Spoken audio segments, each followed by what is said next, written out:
그저 짝사랑하는 여자를 따라 이 세계로 넘어왔을 뿐인데 무려 세상을 구원하는 정의의 용사로 선택받고 평범한 방법으로는 평생 한 번 만나볼 수 없는 절세 민대가 결혼한 남자. グラナートに勝ったらご褒美にエッチさせてあげる。 녀석의 이름은 사토 하루토. 세계를 위협하는 심연왕에게 대적할 유일한 용사로 선택받은 그였지만 사실 그는 그저 평범하디 평범한 일본의 고등학생에 불과했는데 지금으로부터 며칠 전 おはよう佐藤。 그날도 어김없이 존예 소꿉 친구 힘의 모닝콜을 들으며 기멋지한 아침을 시작하는 평범한 고등학생 사토 하루토.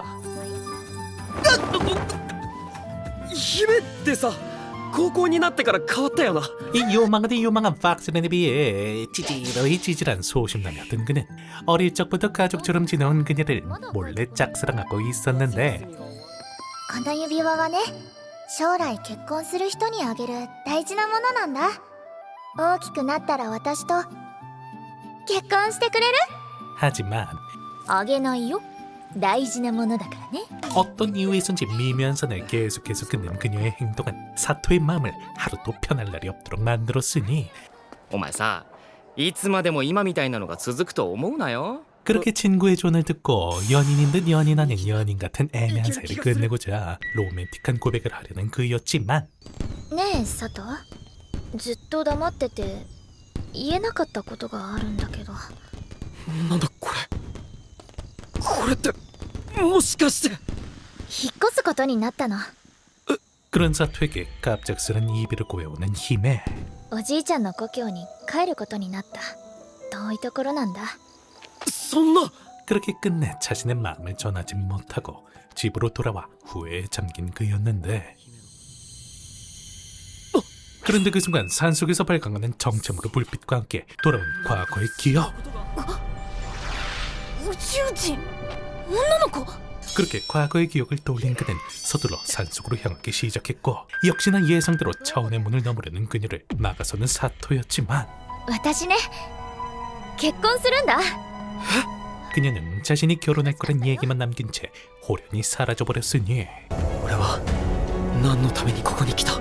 하지만 여기서 포기할 남주가 아니지. 도저히 그녀를 포기할 수 없던 그는 용기내 차원의 문에 몸을 던졌고 그리고 딱 봐도 이색인으로 보이는 녀석과 결혼식을 올리는 그녀를 막아서는데 그 순간 힘을 노리고 나타난 시면된 마물. 그렇게 갑자기 나타난 강력한 마물 앞에 완공한 사람들의 절망에 빠져있는 그 순간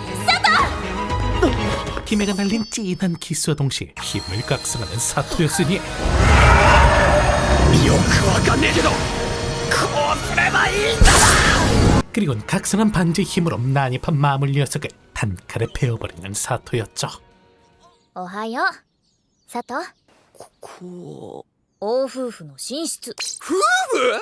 だってしたでしょ、誓いのキス。 어쨌든 그렇게 무사히 마물을 물리치고 다시금 정신을 차려 힘에게 상황을 전해듣는 사토. 本当はね、あの王子様と結婚しなきゃいけなかったんだけど、なんかよく知らない人だし、そんな人と結婚したくないし。そしたら目の前に見知った顔があったからつい。 그녀가 말해주길 공주에게 선택을 받은 자는 반지의 힘을 계승하며 시면의 왕을 물리칠 수 있는 용사의 힘을 얻는다는데 하지만 갑자기 결혼식에 사토가 난입하자 그녀는 에라 모르겠다 사토를 용사로 선택했고 그 결과 深淵を打ち払いアーヌルスに光をもたらす指輪王のオナニー。 사토는 하루아침 사이 이 세계를 구원해야만 하는 무거운 숙명을 짊어지게 된 것이었죠. ごめんね佐藤、指輪を渡したらこうなるって分かってたのに。 그렇게 자신의 욕심 때문에 거대한 책임을 짊어지게 된 사토에게 미안하단 말해오는 힘에 俺は大丈夫。ほらこれから夏休みだし。それに俺は光の君に選ばれし夫指輪王だろ。そうだけど。 그렇게 다시금 서로를 향한 마음을 확인하며 달달한 시간을 보내는 것도 잠시. なんだ。 다시금 이들을 노리고 왕궁을 습격해온 시면왕의 하수인들. 早く逃げろ 그렇게 힘의 근원이라 볼 수 있는 공주와의 진한 입맞춤으로 한층 더 파워업한 사토는 녀석과 맞서 싸우기 시작했는데, 光の指輪を 하지만 이번에 나타난 녀석은 그저 그런 마무리 아닌 무려 시면왕의 기사. まだまだいけるいかん 아직 제대로 된 힘을 각성하지 못한 사토가 상대하기엔 어려운 존재였기에 일단 왕궁을 벗어나 도망을 선택하는 이들이었죠. よかった無事で。姫信玄王の狙いは今のところ指輪王自身とその指輪城におらぬと分かれば探索を始めるはずこれ以上被害は出まい 그렇게 이들은 녀석의 추격을 피해 이후로도 한참을 달려 왕국과 멀리 떨어진 역방에 몸을 숨기는데, さて明日から行動を起こす前に簡単に話をしておこうか指輪王の真の使命とは何であるかを 머나먼 과거 세상을 어둠으로 물들이려는 시면의 왕에게 맞서고자 초대의 반지왕은 자신의 말에게 담긴 5개의 반지를 만들어냈지만 그 힘은 너무나 강대한 나머지 시면의 왕을 봉난 직후 아내였던 5 공주에 의해 뿔뿔이 흩어진 상태랍니다.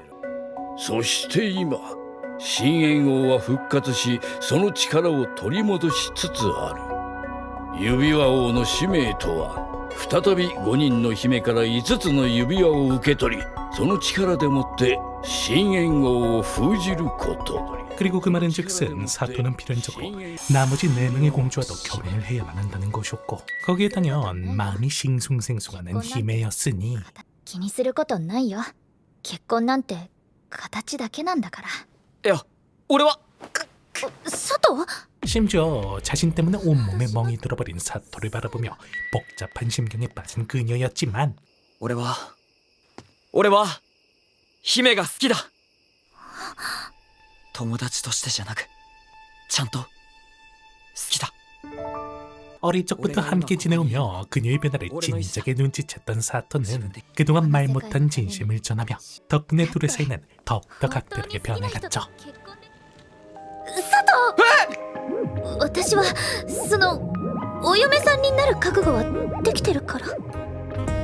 그렇게 드디어 서로의 속마음을 확인하며 이젠 서로의 속살을 확인하는 건가 싶었지만 違う俺と姫の初めてをもっとこう甘い感じなんだよこういう空気に流されてっていうのは間違ってる俺の姫への10年間の思いがこんな形で遂げられていいはずがない何それキモい。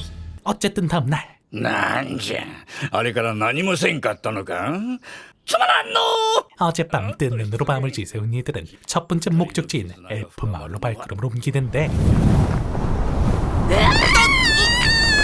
하지만 그런 이들을 반겨주는 건 강철조차 베어버리는 강력한 소용돌이와 흉악한 야생동물.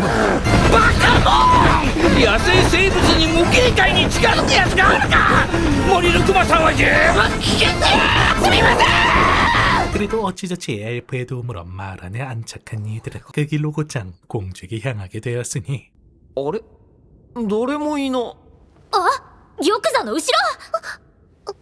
그런데 어째 상태가 영 꼬름한 공주님. なさったのですか？え？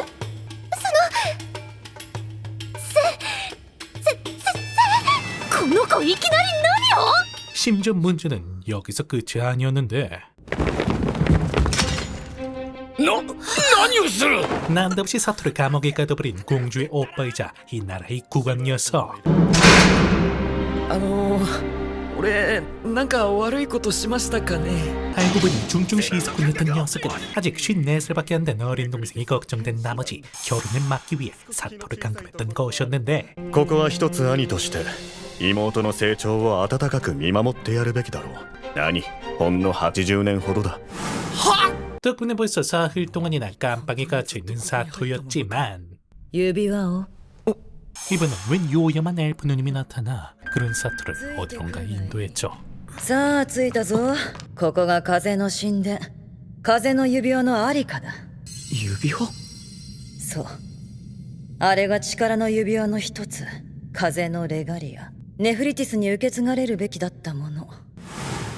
그리고 때마침 그곳에 들른 네프리티스 덕분에 석상의 비밀을 알 수 있었는데 お父様お母様指輪王が外の世界からやってきました 석상의 정체는 다름 아닌 전 국왕과 왕비 반지의 힘으로 자신들을 석화시켜가며 마을 전체에 결계를 생성하고 있던 것이었죠. 気づかれたか。俺です。指輪王佐藤です。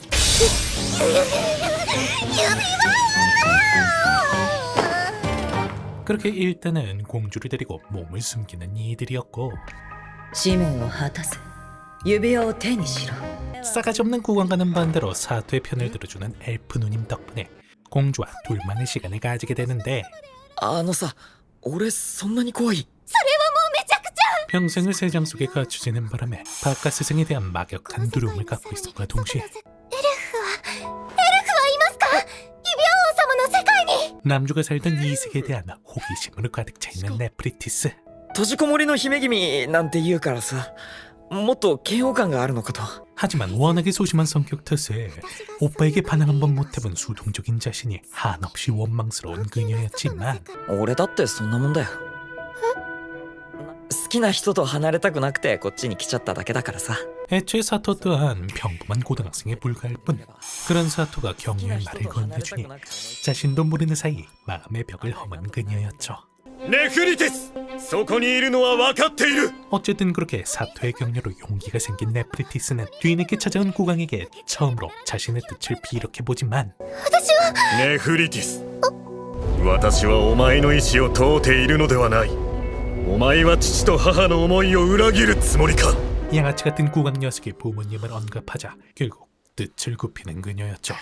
心配したんだからどこも怪我とかしてないよね大丈夫。 그렇게 결국 공주님의 허먹에 떠나가고 막막해하고 있던 이들을 찾아온 건 다름 아닌 엘프 누님. 私はロムカの最も古きエルフ、ペリドート。 그리고 사실 이 나라에서 가장 나이가 많은 장로님이었던 그녀는 이들에게 과거의 이야기를 들려주는데 もともとネフリティスとジェードの母は指輪の第一継承者ではなかった。姉がいたのだ。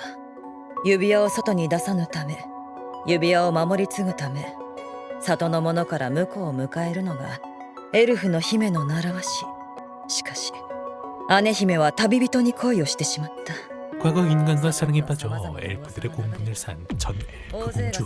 하지만 그럼에도 그들은 서로를 의지해가며 사랑을 키워나가고 있던 어느 날 旅人は突然姉姫の前から姿を消した。指輪を守ろうとする者たちに追いやられたか消されたか。 덕분에 엘프에 대한 증오심의 한계치까지 오른 공주는 한설인 저주의 말을 남기고 자취를 감춰버렸고 덕분에 깊은 불안과 공포에 빠진 국민들을 진정시키고자 네프리티스의 부모님은 반지의 힘을 빌려 결계를 만들어냈던 것이었죠. そしてネフリティスとの約束を残したのだ。風の壁の外に出てはならない。 그렇게 더 이상 가망이 없다고 판단한 이들은 결국 주를 기약하며 마을을 떠나려는데 ジェード様、風の障壁の内部に深淵の魔物が侵入しました。何？ 하지만 그 순간 사토의 기척을 느끼고 마을을 침공해 마음을 녀석들 그렇게 서둘러 발걸음을 돌려 왕국으로 돌아가는 이들이었고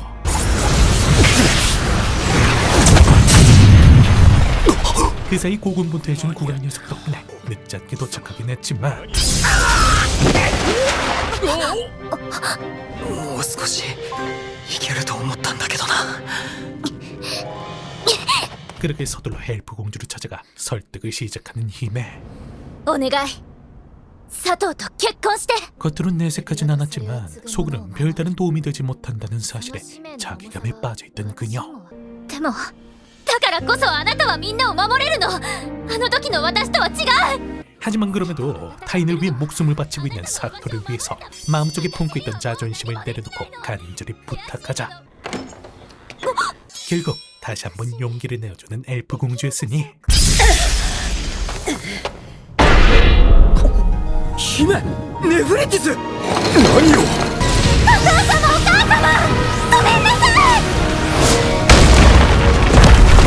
자신을 족쇄처럼 옥죄우던 부모님의 석상을 깨부수며 사토에게 진한 키스를 선사하는 네프리티스. まずいぞ。障壁がなくては魔物の軍勢が。大丈夫です。佐藤様の光の指輪と風の指輪があれば 덕분에 이전과 달리 한참 더 강력한 힘을 각성한 사토는 무사히 시면의 기사를 쓰러뜨리게 되죠. 그리고 정신을 차린 사토를 찾아온 건 처음 보는 엘프 누님. このお方こそ先代ロムカ王妃の姉君スマラグディ様だ。 그녀의 정체는 다름 아닌 과거 마을을 떠났다는 공주님이라는데 それがどうしてここに？覚えておらんのか。深淵王の騎士、その仮面の下の顔。 과거 마을을 떠난 후 우연히 발견한 시면왕의 반지에 의해 지금껏 정신조직을 당하고 있었답니다. 姿は見えずとも深淵王の眷属は人々を襲っている。そして深淵王の騎士を生み出す黒い指輪、脅威は確実に存在するのじゃ。 어쨌든 그렇게 심란한 마음은 위로하고 그동안 쌓인 피로를 풀기 위해 온천으로 향하는 이들. これはどういう？お二人はもうそれは深い愛で結ばれていると存じております。先に妻となられたクリストル様に妻としての心構えを教えていただきたいのです。 그리고 그 시각 힘의 할아버지는 저주가 풀린 공주에게 무언가를 건네주는데 それは私があの方に送ったもの。彼はこう言っておりました。愛した女性が自分のために疎まれるのは耐えられなかったのだと。 사실 과거 공주가 사랑에 빠졌던 인물은 다름 아닌 힘의 할아버지. 자신 때문에 고통받는 그녀를 차마 두고 볼 수 없었기에 지금에 와서야 마음을 전하는 할아버지였죠. どうしたじいさん？いや、何でも。 어쨌든 두 번째 반지의 주인인 네플리티스와 합류한 이들은 세 번째 반지가 기다리고 있는 물의 나라로 발걸음 옮기기 시작했는데 何この音。 그런데 그런 이들 앞에 나타난 거대한 유랑 마을. どうもラッキー！こんなところで出会えるとは。 이 거대한 유랑섬의 정체는 다름 아닌 불의 나라 니다키타. ニーダキッタは屈強な猫人たちの火の騎士団。その庇護を受けようと旅の商人たちが行動を共にするうちにいつしか巨大なキャラバンになった。 하와이안 퍼리들과 진기한 보물들이 잔뜩 있는 움직이는 나라였는데 さあこちらが姫様との見合い会場です。 하지만 카와이안 주민들과는 반대로 이들이 중요시 여기는 건 다름 아닌 파워.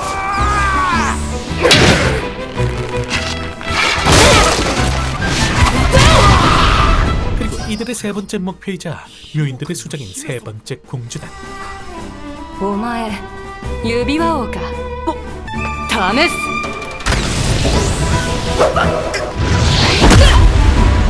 지금껏 만나본 그 누구보다 강력한 존재였죠. 話にな。